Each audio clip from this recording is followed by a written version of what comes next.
کار در شرکت فبرلیک حلال است یا حرام؟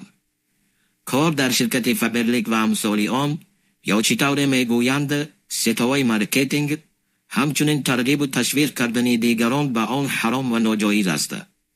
تمام عالمان برجسته عالم اسلام بنابر سبب‌های زیاد کار در چنین شرکت‌ها را حرام و ناجایز می‌دانند و فتوای حرام بودنش را صادر کردند و هیچ یک از علمای معاصر کار در چنین شرکت‌ها را جایز نمی‌دانند. برادران و خواهران مسلمان تاجیک، کار و فعالیت کردن در شرکت فبرلیک و امثال آن طبق شریعت اسلام حلال نیست، زیرا در چنین شرکت‌ها شرط‌های عجیب و غریب وجود دارد که کاملا مقابل قانون‌های خرید و فروش اسلامی میباشد. در چنین شرکت‌ها خرید و فروش با شرط انجام می‌شود.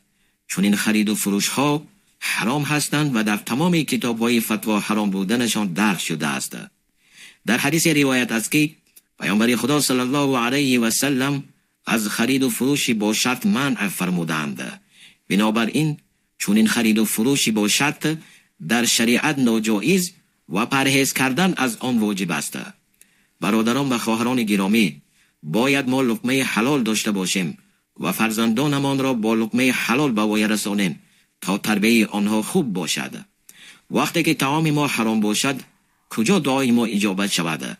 در روایت مسلم آمده است که پیامبر خدا صلی الله علیه و سلم می‌فرمایند شخصی که سفری طولانی می‌کند و ژولیده موی و غبار آلود است و دست به سوی آسمان برمی‌دارد و خدایا می‌کند، در حالی که خورد و نوش و لباس او حرام است و با حرام غذا یافته است، پس چگونه دعای او قبول می‌شود؟ مواظب حیات دو روزه خود باشید.